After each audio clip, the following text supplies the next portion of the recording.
మరి 2 సంవత్సరాలకి సంబంధించి మీరు బడ్జెట్ ఇచ్చారు కదా, అంటే మీకు ఇచ్చిన సమయంలో 5 సంవత్సరాల్లో ఇది 2వ సంవత్సరం, మరి 2వ సంవత్సరంలో బడ్జెట్ కేటాయింపులు చేయాలి కదా. నేను ఇవాళ చెప్తా ఉన్నా, లాస్ట్ టైం కూడా మా నాయకుడు జగన్మోహన్ రెడ్డి గారు చెప్పారు, మీరు గనక ఈ సూపర్ 6 హామీల్ని పూర్తి స్థాయిగా ఇంప్లిమెంట్ చేయాలి అని అంటే నాకు తెలిసి సుమారుగా 4.5 లక్షల కోట్లు 5 లక్షల కోట్ల రూపాయలు మీరు బడ్జెట్లో పెడితే కానీ ఇవన్నీ కూడా మీరు సాధించలేని పరిస్థితులు. మరి ఈ డబ్బు ఆదాయం ఎక్కడి నుంచి తీసుకొస్తారు? సంపద సృష్టి ఎక్కడికి వెళ్ళిపోయింది?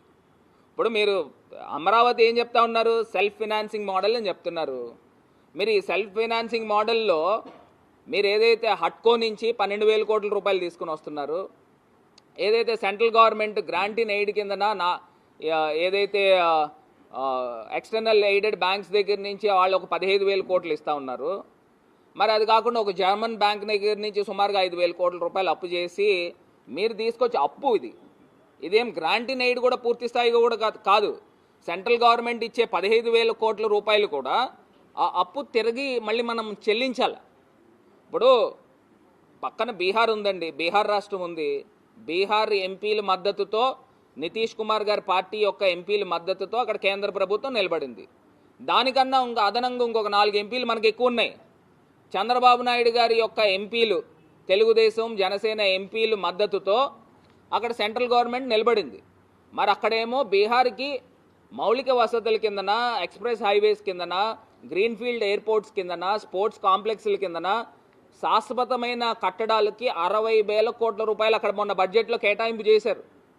మరి ఇక్కడ చంద్రబాబు నాయుడు గారు క్యాపిటల్ నిర్మాణానికి 15,000 కోట్ల రూపాయలు కూడా అప్పు కింద ఇస్తూ ఉన్నారు. అంటే వ్యత్యాసం చూడండి. అక్కడ 60,000 కోట్ల రూపాయలు బీహార్కి వాళ్ళు డిమాండ్ చేసి తెచ్చుకున్నారు, అవి ఫండ్స్ అలొకేషన్. ఇక్కడ 15,000 కోట్ల రూపాయలు అప్పు. అంటే ఎంత అన్యాయం చేస్తూ ఉన్నారు. ఇప్పుడు నిజంగా చంద్రబాబు నాయుడు గారు ఎంపీల మద్దతు అక్కడ కేంద్ర ప్రభుత్వం నిలబడినప్పుడు, అక్కడ సంకీర్ణ ప్రభుత్వం ఉన్నప్పుడు, మైనారిటీ గవర్నమెంట్ ఉన్నప్పుడు చంద్రబాబు నాయుడు గారు ఆ ఎంపీలు అందరూ డిమాండ్ చేయాలి కదా. ఎందుకు చేయట్లేదు? మీ డబుల్ ఇంజన్ సర్కార్ ఏమైందని అడుగుతా ఉన్నా, ఎక్కడికి వెళ్ళిపోయిందని అడుగుతా ఉన్నా. మరి ఇంత అన్యాయము ఆంధ్రప్రదేశ్ ప్రజలకు చేస్తుంటే ఇంకా ఇప్పుడు ఇంత గొప్ప అవకాశం రాదు. అక్కడ మైనారిటీ గవర్నమెంట్, ఇక్కడ ఎంపీలు మద్దతు అక్కడ కేంద్ర ప్రభుత్వం నిలబడినప్పుడు ప్రత్యేక హోదా డిమాండ్ చేయాలి.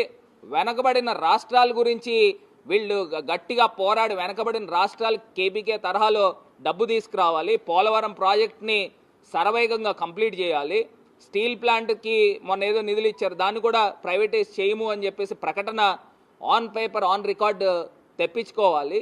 ఇలాంటి కార్యక్రమాలు అన్నీ చేయకోకుండా చాలా గొప్ప బడ్జెట్లు చాలా అమోఘంగా చేశామని ఈ రకమైన బాజాలు కొట్టడం ఎంతవరకు సమంజసమని ఇవాళ మేము సూటిగా ప్రశ్నిస్తున్నామని ఈ సందర్భంగా తెలియపరుస్తున్నాం. ఒక్కసారి ఇది కాకుండా లోకల్ సబ్జెక్ట్ కూడా వెళ్ళిపోయిన తర్వాత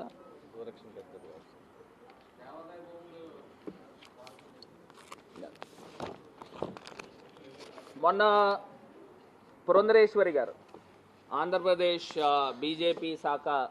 బీజేపీ పార్టీ యొక్క అధ్యక్షురాలు, ఆమె చెప్తా ఉన్నారు, నిజంగా ఏదైతే దివాన్ చెరువు దగ్గర నుంచి గ్యామన్ బ్రిడ్జ్ దాకా ఒక సింగిల్ ఫ్లైఓవర్ తీసుకొని వస్తున్నాము, సంతోషమే, మేము చాలా సంతోషిస్తూ ఉన్నాం. గ్యామన్ ఇండియా దగ్గర నుంచి ఆ జంక్షన్ దగ్గర నుంచి దివాన్ చెరువు దాకా అది గతంలోనే నేను ఎంపీ కింద ఉన్నప్పుడే దివాన్ చెరువు దగ్గర నుంచి ఏదైతే అనకాపల్లి దాకా 6 లైన్ నేషనల్ హైవేకి 5,000 కోట్ల రూపాయలు ప్రతిపాదనలు వెళ్ళినాయి. దాంట్లో భాగంగానే ఇది ఒక ప్యాకేజ్. ఇదేం ప్రత్యేకించి తీసుకున్న ఏం కాదు. అలా అనుకుంటే రాజానగరం దగ్గర అవసరమైతే అక్కడ ఒక ఫ్లైఓవర్ తీసుకుంటారు, ఇంకా దానికన్నా ఎదరికి వెళ్తే కత్తిపూడి దగ్గర అక్కడ ఏమన్నా అవసరమైతే అక్కడ ఒక ఫ్లైఓవర్ తీసుకుంటారు, ఇంకా అన్నవరం దగ్గర ఎక్కడైనా అవసరమైతే అక్కడ ఒక ఫ్లైఓవర్ తీసుకుంటారు. ఇవన్నీ ప్యాకేజ్లో భాగం. ఇదే దానికి ప్రత్యేకించి టెండర్ పిలిస్తే పిలవచ్చు కాకపోతే ఇదన్నీ ప్యాకేజ్లో భాగం. దీంతోపాటు ఆమెకు కూడా నేను ఇంకొకటి కూడా గుర్తుకు చేసే అంశం ఏంటంటే, నేను గతంలో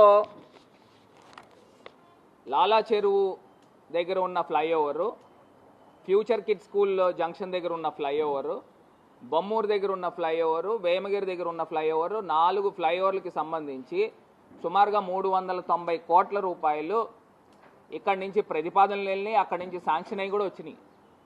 నేను ఎంపీ కింద ఉన్నప్పుడే, కాకపోతే బడ్జెట్లో పెట్టలే, ఎందుకంటే లాస్ట్ మినిట్లో కాబట్టి అది బడ్జెట్లో కేటాయించలే. ఇప్పుడు అది తీసుకుని వస్తూ ఉన్నారు. ఈ ప్రతిపాదనలన్నీ కూడా 4 సంవత్సరాల నుంచి మేము పోరాడుతూ ఉంటే ఇవన్నీ కూడా జరిగినాయి. నేను వారికి గుర్తుకు చేసే అంశం ఏంటంటే, ఈ మధ్య ఈ 4-5 సంవత్సరాల్లో ఆనాల్ Venkatapparao road junction, JN road junction దగ్గర కూడా విపరీతమైన ట్రాఫిక్ పెరిగింది. లాలా చెరువు దగ్గర నుంచి మోరంపూడి దాకా, మీరు ఏదైతే దివాన్ చెరువు నుంచి గ్యామన్ ఇండియా దాకా ఒక ఫ్లైఓవరే తీసుకొస్తామని మీరు ఏదైతే చెప్పారో, సేమ్ అదే తరహాలో లాలా చెరువు నుంచి మోరంపూడి దాకా ఒక సింగిల్ ఫ్లైఓవర్, నాకు తెలిసి 2.8 కిలోమీటర్స్ వస్తుంది. ఒక సింగిల్ ఫ్లైఓవర్ కనుక మీరు తీసుకొస్తే రాజమండ్రి ప్రజలందరూ కూడా గుర్తుపెట్టుకుంటారు. ఇప్పుడు మోరంపూడి దగ్గర ఫ్లైఓవర్ ఏ రకంగా అయితే ప్రజలు గుర్తుపెట్టుకుంటా ఉన్నారో, అదే తరహాలో లాలా చెరువు దగ్గర నుంచి మళ్ళీ మీకు ఏమవుతుందనంటే, ఇప్పుడు మీరు లాలా చెరువు ఫ్లైఓవర్ ఇప్పుడు మీరు కట్టేస్తారు, దాని తర్వాత ఫ్యూచర్ కిడ్ స్కూల్ దగ్గర కడతారు. ఇప్పుడు రేపన్న రోజున మీ తర్వాత నేనో లేకపోతే ఇంకొకళ్ళు ఎవరైనా ఎంపీ కింద అయితే అది ఎలా ఉంటుంది అంటే, మళ్ళీ నేను అక్కడ ఆనాల్ వెంకటప్పారావు రోడ్ దగ్గర కూడా ఒక ఫ్లైఓవర్ తీసుకురావాలా, జేఎన్ రోడ్ దగ్గర కూడా ఒక ఫ్లైఓవర్ తీసుకురావాలా. అది ఎలా ఉంటుందంటే రోలర్ కోస్టర్లా ఉంటుంది. అందు గురించి దూరదృష్టితో ఆలోచన చేసి లాలా చెరువు దగ్గర నుంచి మోరంపూడి దాకా సింగిల్ ఫ్లైఓవర్ తీసుకురావాల్సిందిగా ప్రజల తరపున